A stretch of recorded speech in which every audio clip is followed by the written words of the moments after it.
चीन के वर्तमान कम्युनिस्ट तानाशाह शी जिनपिंग की नीतियों को चीनी कम्युनिस्ट पार्टी अर्थात सीसीपी के संस्थापक माओ जेडोंग से जोड़कर दिखा जाता रहा है।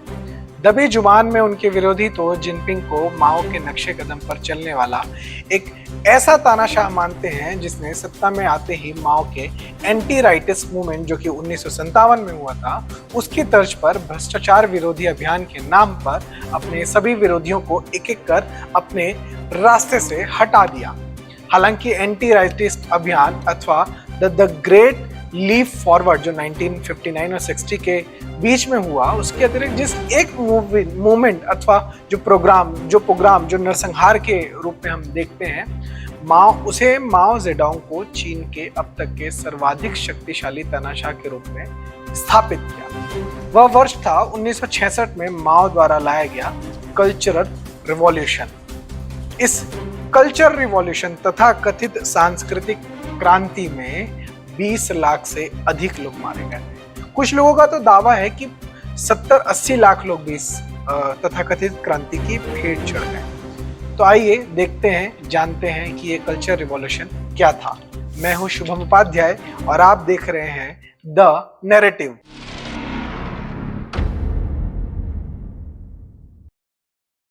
कल्चर रिवॉल्यूशन माओ के जीवन काल में एक तानाशाह के रूप में उसकी बर्बरता का सबसे सफल प्रयोग था, जिसने चीन के इतिहास के स्वरूप को ही बदल कर रख दिया।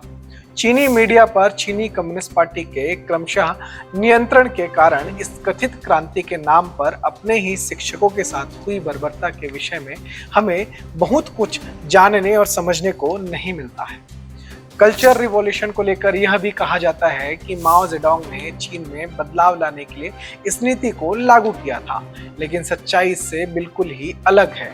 दरअसल यह पूरा प्रपंच और नरसंहारों की इस कड़ी को इसलिए रचा गया ताकि माओ की सत्ता स्थायी बनी रहे और उसे पार्टी के भीतर से कोई चुनौती ना मिले। इस तथाकथित क्रांति से पहले चीन में कम्युनिस्ट पार्टी की सत्ता को स्थापित हुए 1.5 दशक से अधिक का समय बीत चुका था और माओ जेडोंग सत्ता के साथ साथ पार्टी के शीर्ष पर बने हुए थे। इस बीच कम्युनिस्ट पार्टी के भीतर से ही आवाज उठने लगी कि चूंकि अब तो कम्युनिस्ट शासन स्थापित हो चुका है, अतः सत्ता का केंद्र एवं नेतृत्व में भी परिवर्तन होना चाहिए। यह आवाजें मुख्य रूप से उन लोगों के बीच से उठ रही थी जिन्होंने कम्युनिस्ट पार्टी के शैशव काल से उसे बढ़ते हुए सत्ता हासिल करने तक की यात्रा को पूरी तरह से अपनी आंखों से देखा था। इसमें देश के बुद्धिजीवी, शिक्षक, प्राध्यापक समेत कम्युनिस्ट पार्टी के नेता भी शामिल थे। इस देश में इस तरह के विचारों की चर्चाओं को देखते हुए माओ को यह लगने लगा कि उसकी सत्ता कभी भी जा सकती है या छीनी जा सकती है। ऐसी परिस्थिति में माओ जेडोंग ने रणनीति बनाते हुए कल्चर रिवॉल्यूशन तथा कथित सांस्कृतिक क्रांति का आह्वान किया। इसके माध्यम से माओ ने सबसे पहले किशोरों एवं युवाओं को दिग्भ्रमित किया, जिसके बाद उन्हें चीन की प्रत्येक प्राचीन संस्कृति, विचार विमर्श, कला समेत चीनी सभ्यता की निशानियों को नष्ट कर एक नया चीन बनाने का संदेश दिया। इस आह्वान में चीनी युवाओं को माओ ने अपने शिक्षकों के प्रति भी बार बार उकसाया, जिसका परिणाम यह था कि विद्यार्थी अपने शिक्षकों को ही मारने लगे। इसके अलावा युवाओं के माध्यम से चीनी कम्युनिस्ट तानाशाह माओ जेडोंग ने बुद्धिजीवियों, कम्युनिस्ट पार्टी में अपने प्रतिद्वंदियों एवं आलोचकों को या तो मरवा दिया या उन्हें चुप कराकर बैठा दिया। इस पूरे कल्चर रिवॉल्यूशन के दौरान माओ जेडोंग की कम्युनिस्ट विचारधारा के चलते तकरीबन 20 लाख से अधिक लोग मारे गए, या हम कहें कि 20 लाख से अधिक लोगों का माओ जेडोंग ने इस कल्चर रिवॉल्यूशन के नाम पर नरसंहार कर दिया। माओ द्वारा मई 1966 में इस कल्चर रिवॉल्यूशन का आह्वान किया गया था, जो कि उसकी मृत्यु तक चलता रहा। यह लगभग 10 वर्ष का कार्यकाल था, 1976 तक। इस दौरान लाखों लोग मारे गए।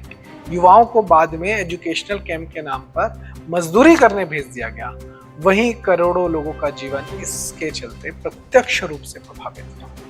दशकों से चाइनीज कम्युनिस्ट पार्टी के कड़े नियंत्रण में दबे इस विभत्स नरसंहार को कभी भी किसी मीडिया में, किसी फिल्म में, किसी डॉक्यूमेंट्री में जगह नहीं मिली। लेकिन इस सच को चीनी मूल के एक जर्मन निर्देशक जहाउ किंग ने अपनी documentary I don't quite recall के माध्यम से सामने लाने का प्रयास किया था।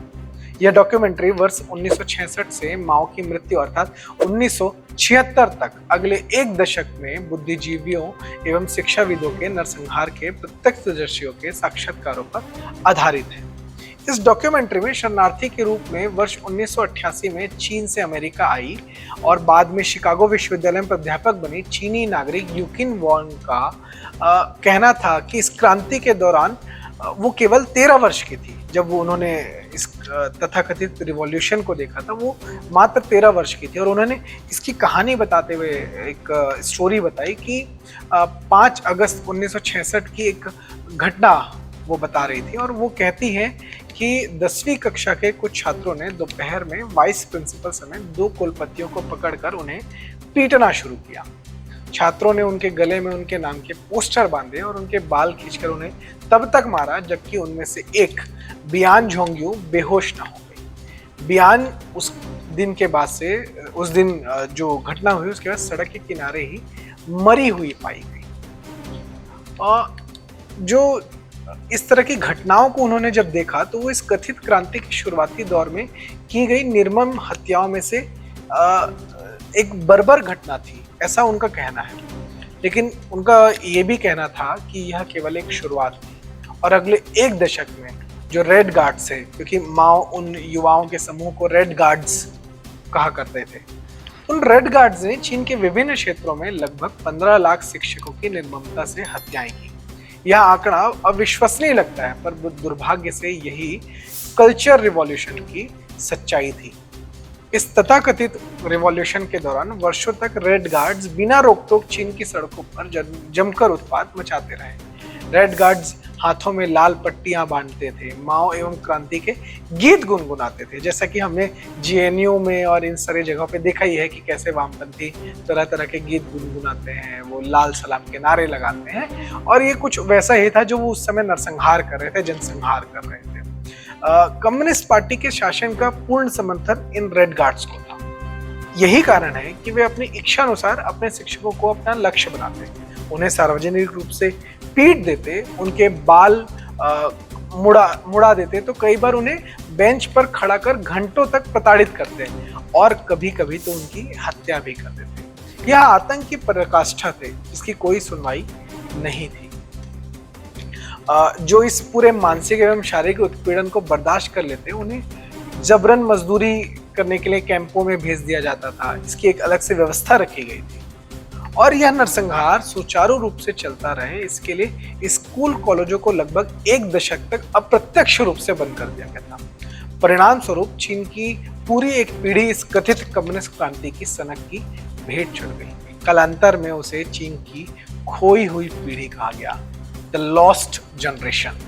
हालांकि सार्वजनिक रूप से चीन के शहरों से लेकर ग्रामीण क्षेत्रों में सुनियोजित रूप से हुए इस बर्बर नरसंहार के उपरांत भी कम्युनिस्ट पार्टी ने यह सुनिश्चित किया कि इसकी वास्तविक सच्चाई कभी बाहर ना आ सके। यही कारण है कि आज भी चीन में हुए इतने बड़े नरसंहार को लेकर कोई चर्चा नहीं होती है। सिर्फ चीन में ही नहीं, वैश्विक मीडिया से लेकर तमाम, अब भारत में भी, भारत की मीडिया में भी आपने क्या कभी कल्चर रिवॉल्यूशन के बारे में सुना है?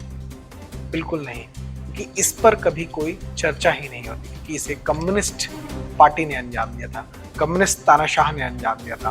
और जो ये पूरी कम्युनिस्ट लॉबी है वो चाहती है कि उनके द्वारा किए गए नरसंहारों पर आपको कोई जानकारी ना मिल सके। यह थी एक एक्सक्लूसिव स्टोरी।